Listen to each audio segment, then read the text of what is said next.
team or whatever it might be. The negative would be, hey, come with us after school. We're gonna do a little vape, or whatever it might be. Running student council would be another positive type of peer pressure. Lying to parents about a party or bullying, of course, that's negative peer pressure.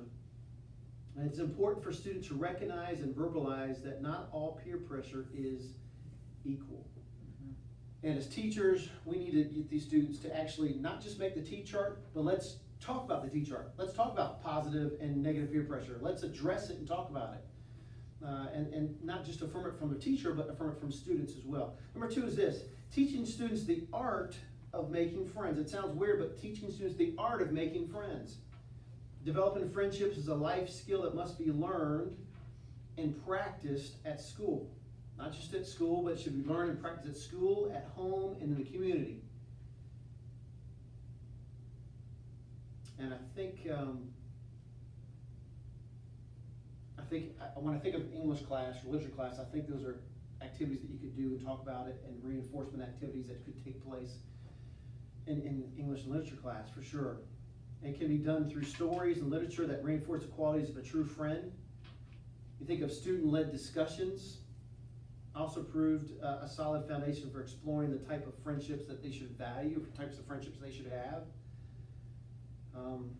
When you specifically point out, this is the type of friendship you should be looking for: honesty, integrity. What are some other things that you could point out as you're talking about in class? Someone who's not willing to mince words or just say what needs to be said. Okay, say what needs to be said, and you want to have the friend's going to call you on the carpet. What else? That honor their parents. Okay, honor your parents, absolutely. What else? So these are all things that we can reinforce right in the classroom. We can talk about it and encourage students to do. Number 3. Actually, I put this real quick before we go to number 3. I said students should not confuse being nice with being a good friend, right? We all want to have nice people around us, there's no doubt, but there's a difference between being nice and having a good friend, because a good friend will tell you when you're going astray. A good friend will tell you when you're having struggles, you want to have fun with. A good friend will be a good listener, right? Not a person that just does all this, it's all that it's talking. And I always say, did I say this yesterday? When your students are going out and talking about relationships, boyfriend, girlfriends, whatever it might be, you want to have that person that was a good listener, not the person that does. If you have one person in a relationship that does all the talking and nobody listens, it's gonna cause issues, gonna cause problems. But number 3, teach students how to avoid and get out of bad situations. How do you avoid bad situations? How do you get out of these bad situations? It's not easy really just to say no, to stop somebody and say no in their tracks. It's difficult to do, and a lot of students don't have that intuition or that inner strength to resist peer pressure. But if you go over scenarios of what would you do here? Well, I would say this, or I'm going to say no this way, or I'm going to move the subject on to something else. I think that would be beneficial, there's no doubt.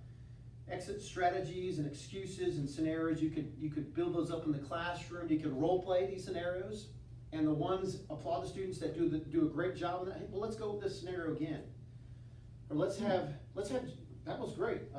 Mark and Jamie did a great job, but no, John and Susie, I want you to act the same one out. I think they did a great job, and look for that.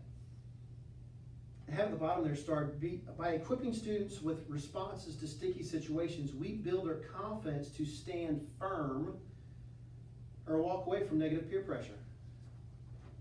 So in this exact Absolutely. thing, my boys are in 6th grade, graduated yesterday, going to middle school. At dinner this week, we talked about how middle school is going to be different, and there's going to be a lot of things going on in middle school that are not right and good and all of that. Absolutely. So we have already started talking about, when you find yourself in this situation, you need to do this and say this, or if you find yourself that you don't have the courage at that moment to say those things that need to be said, then just walk away and remove yourself from what's going on. But then we said, okay, and their sister's older, so she said, so we try to tell them, like you say, exact situations. When this is done, say this. So it's not like you're judging or you're just saying, hey, watch your mouth, or just you have to start reinforcing that early, So when they get there, they're not in a panic going, I don't know what to do, and then they find Right. themselves. Cause if you go over it enough and rehearse it Right. enough and I guess either debrief or go over it, it's like, okay, when it happens. Right. This is what I do, and that's great, because I remember last year, when Andrew was in 8th grade last year, I would come to the gym, or I'd see him sitting by himself. I'm like, oh, dude, what's up? What's happening? He's like, Dad, they're talking about things they shouldn't be talking about. I'm like, wow, okay. Now, I don't know, I couldn't say for me as an 8th grader, I don't know if I'd have that willpower to say, no, I might sit there silently, you know what I'm Right. saying, not say nothing. But for him to get up and walk away, I was like, that's, okay, cool. So I'm glad you brought that up for sure. You have to practice those. Number 4, create a classroom environment. Create a classroom environment where students are encouraged to talk about their worries. Create a classroom environment where students can talk about their worries and they can discuss those, and there's a, you know, you've heard this before, there's a no judgment zone here, right? Whatever you say, we're not gonna judge you on this, and I think that's important. Students who feel isolated or insecure, tend to keep things bottled up inside, and fearful that revealing their true feelings will make matters worse. And so I think it's important to create that environment in the classroom and to debrief or to encourage whatever issues they might be going on or dealing with. I put this down. Kyle Schwartz, he had this thing called Post-it notes, and what she would do, actually, she asked students to complete this sentence. I wish my teacher knew, and she draw a blank, whatever it might be. I wish my teacher knew this. And she started asking students to put these Post-it notes on different things, and the response was unbelievable.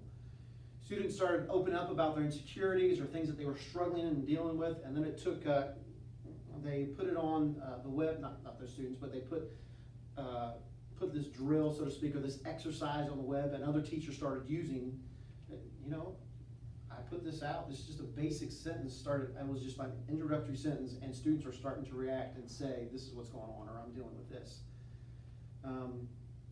When we instill a culture of caring, or we have a culture of caring, the end result or equals students feeling safe, or students feeling valued or accepted.